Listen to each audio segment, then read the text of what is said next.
Olá, gente, estamos aqui com mais um programa, entretanto, para falar das coisas do Brasil e do mundo à luz do direito de maneira rápida, clara, objetiva, sucinta e bem-humorada. Hoje nós vamos falar do caso do Tribunal de Justiça de Santa Catarina, da juíza, que ouviu e depois autorizou o aborto de uma criança estuprada. O aborto, a interrupção da gravidez provocada pelo estupro em uma adolescente. Vamos falar do ministro Barroso, em Oxford. E vamos falar do assassinato de um segurança em um shopping no Rio de Janeiro. Tudo isso, no entretanto, eu aguardo você. Eu não me ajoelho com politicamente correto, não, porra. O juiz não tem que entrar em pilha de mídia, tem que atuar fazendo justiça.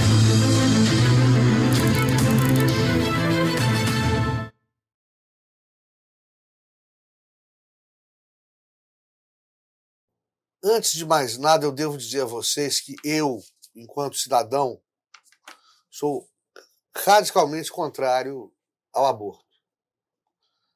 Por convicções filosóficas, religiosas e pela minha experiência como ser humano e como pai. Mas o meu posicionamento como juiz de direito não pode levar em conta os meus conceitos ou preconceitos pessoais.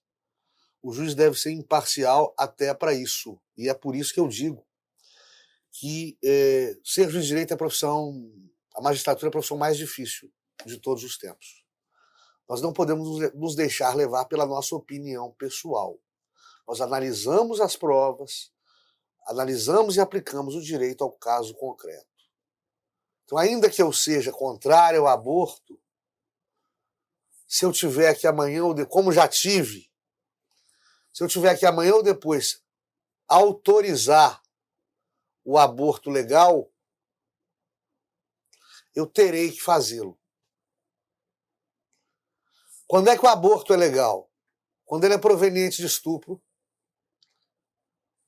ou quando a gestação em si acarrete risco de vida para a parturiente, para a gestante. Aí a gravidez pode ser interrompida. Jurisprudencialmente, ou seja, por entendimento dos tribunais, esse aborto também pode ser interrompido pela inviabilidade da vida do feto. Como, por exemplo, no caso de anencefalia. O feto já se sabe que vai nascer morto. Essa gravidez pode ser interrompida através de entendimentos de superiores tribunais, capitaneados pelo STF. Estes são os casos de aborto permitidos no Brasil hoje. E o juiz não tem que se deixar levar por conceito ou preconceito pessoal, ele tem que aplicar a lei. Agora, como é que ele aplica a lei? E aí que é o grande problema. Nós tivemos agora um fato asqueroso, que é um site sensacionalista, que devassou e violou, isso ninguém fala, devassou e violou uma audiência em severo segredo judicial, em que juiz A e promotor estavam inquirindo uma pré-adolescente estuprada, para verificar o discernimento dela, o sentimento dela, a vontade dela, e o estado e a condição física e psíquica dela, para a realização do aborto que ela queria que fosse praticado. Ela através da mãe. Para verificar a maternagem da mãe. Ou seja, se a mãe, porque a criança, a pré-adolescente, foi violentada dentro do lar doméstico. Para verificar a maternagem dessa mãe, se ela poderia continuar com a filha, se ela poderia voltar a conviver com a filha, e que a vontade dela, e se a vontade dela de provocar a interrupção da gravidez da filha era uma vontade legítima. Não é somente porque você tem um direito que você deva exercê-lo. E quando se trata de menores que vão ser submetidos à intervenção cirúrgica que acarreta algum risco à saúde do menor, o Poder Judiciário tem que ser consultado. E quando ele é consultado, ele não é consultado como um mero apertar de botão. Não, a lei está aqui, toma aqui o direito. Não. É alvo de uma análise. E ali, a magistrada, doutora Joana Zimmer, do Tribunal de Justiça de Santa Catarina, estava verificando as condições da menor e da mãe da menor.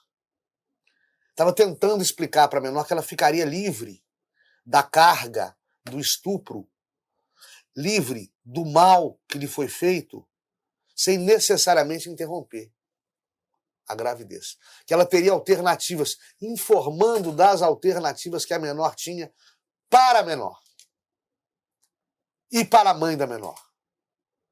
E eu fiquei absurdamente pasmo, porque eu infelizmente sou brasileiro, sou magistrado, sou professor e sou um cidadão que ando nos mais variados ambientes.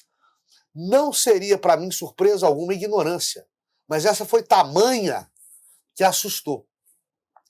Não digo a ignorância da massa, iletrada e ignara dos analfabetos funcionais, que infelizmente são a maioria da população brasileira. Mas assim, quando a besteira vem naquilo que Antônio Gramsci chamava de intelectual inorgânico, ou seja, aquele cara que está sendo manobrado politicamente com base na própria ignorância, que ele não sabe ser possuidor, ele se acha um cara cabeça, um cara inteligente, um cara antenado, só lendo índice de livro, apostila e assistindo vídeo no YouTube para alimentar a discussão do boteco. Esse cara é intelectual inorgânico. O problema é que está cheio de intelectual inorgânico na classe jurídica, dentro dos pseudo-juristas, falando besteira.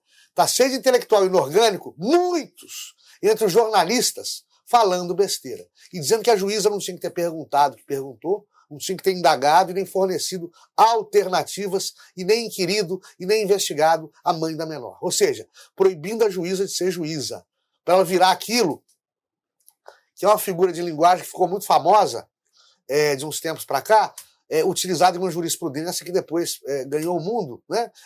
Juiz virou uma samambaia de salas de audiência. É só apertar botão, não serve para mais nada. O juiz tem que inquirir, ele é um garantidor de direitos, ele é um defensor de garantias. Se a menor tem condição de interromper a gravidez, se a lei lhe faculta interromper a gravidez, e se ela tem essa vontade, e se não há alternativa, a justiça vai autorizar. Mas não sem antes indagar de todos esses fatores.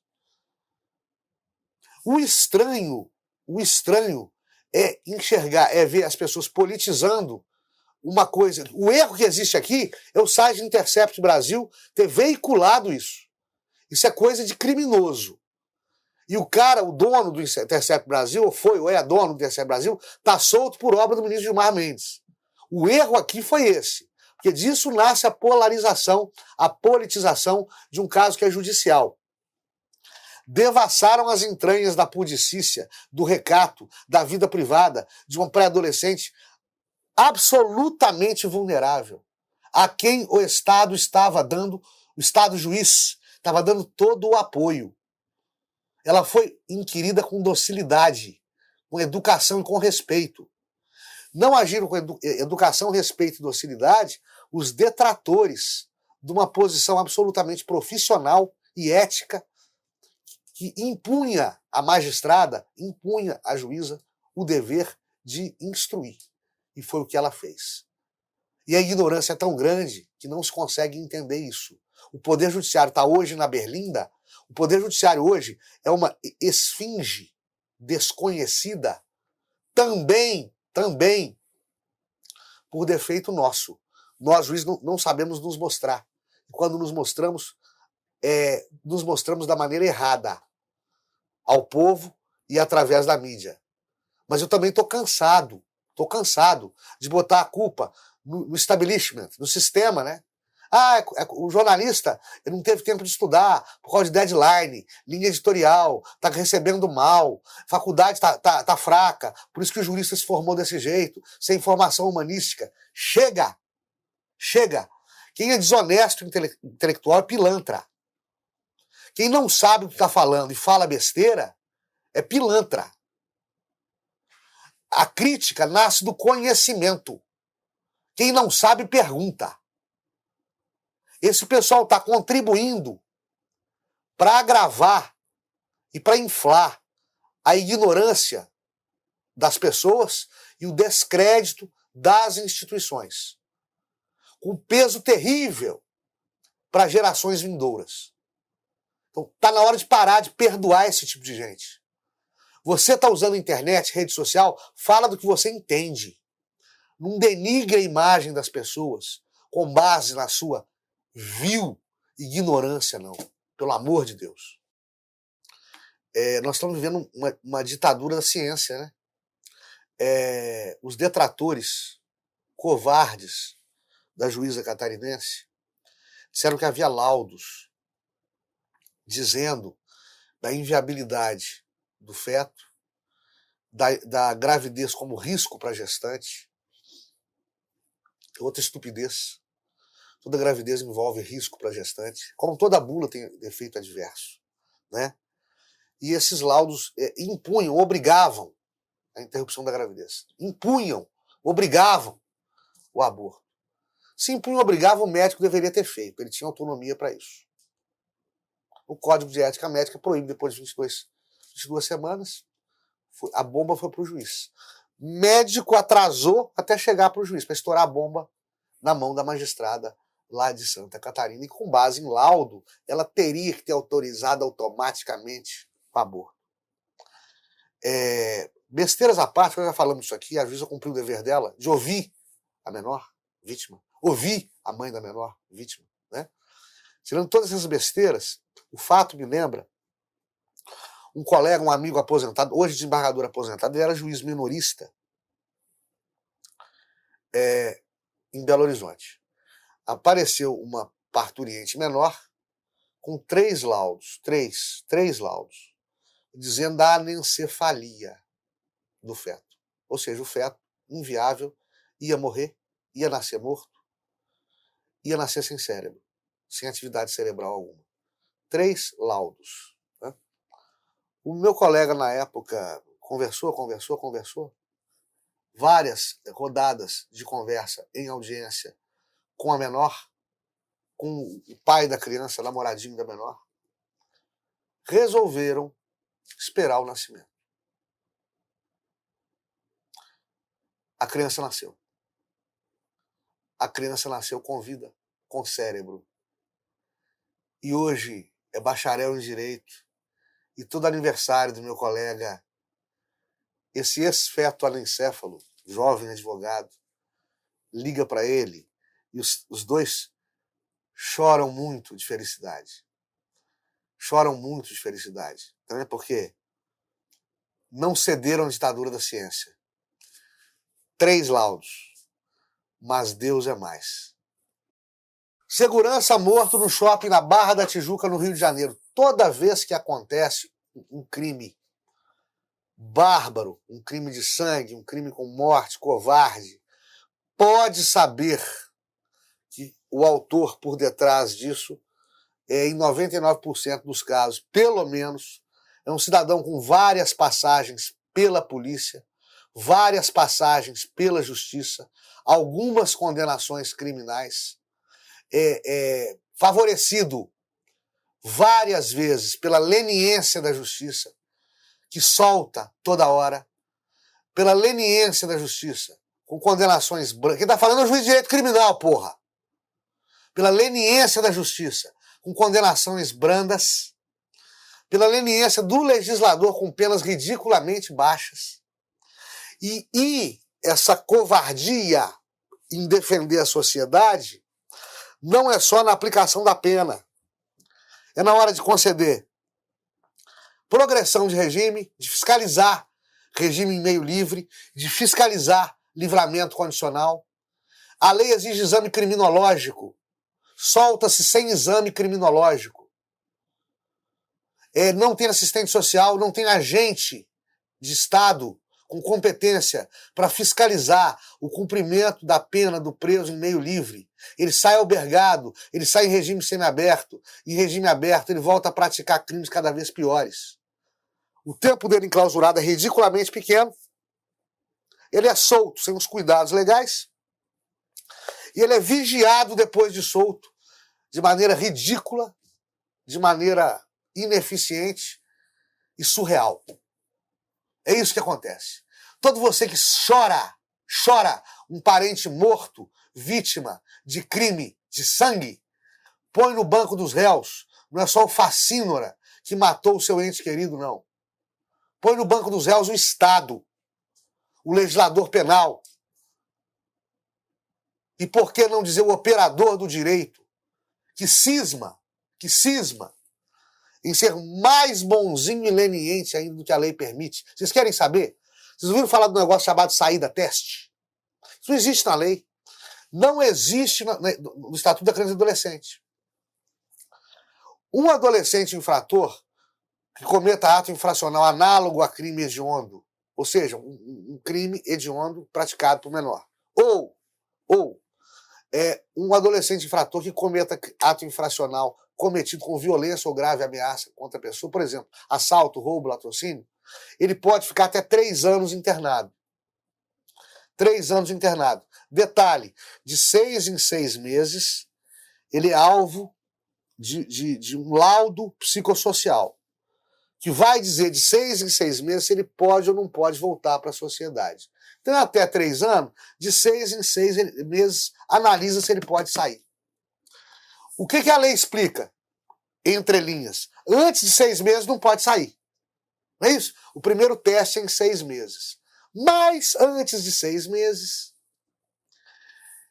se ele tiver bom comportamento, juízes menoristas do Brasil, anil, varonil, dão uma saída teste para ver se ele vai para casa, comporta direitinho e volta. Saída teste. Aqui em Araxá, deram saída teste para um adolescente infrator, ele nunca mais voltou. Nunca mais voltou. Ou seja, é a justiça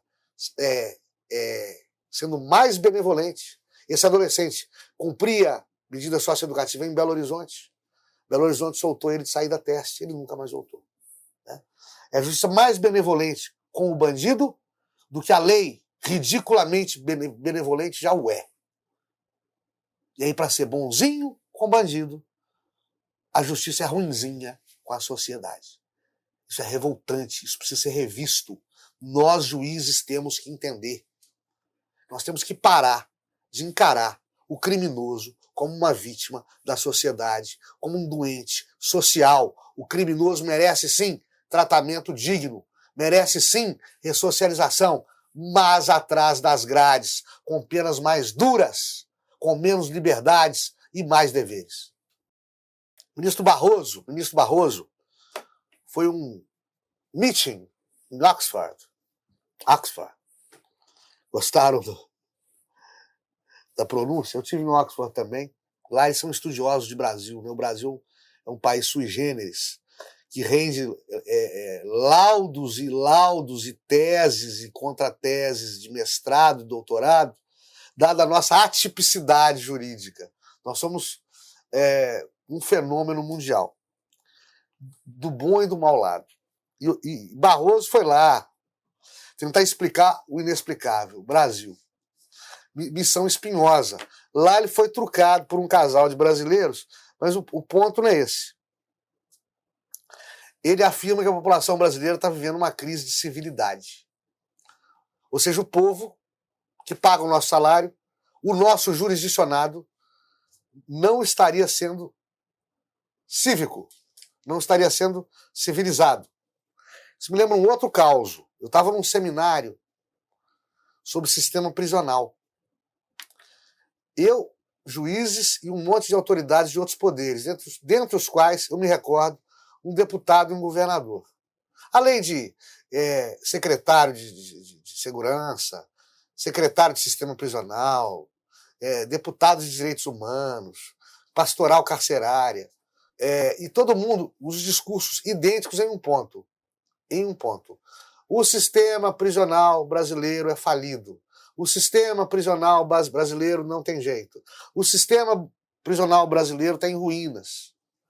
Eu parei e pensei assim, gente, esses caras são o Estado. Esses caras têm o dever de ação. Esses caras têm a chave dos cofres públicos. Se eles estão detectando um problema, eles têm que encontrar, eles têm a solução e têm que encontrar a solução e têm que solucionar. Critica quem está de fora. Quem não é governo é que critica. Governo resolve. Governo resolve. Eu estou falando que o meu sistema está falido, eu tenho que resolver o meu sistema. Eu não sou pedra, eu sou vidraça. O ministro Barroso falar que o povo carece de civilidade, que o seu jurisdicionado é um selvagem, se o problema for esse, ministro Barroso, mãos à obra. A gente é governo. A gente é servidor público.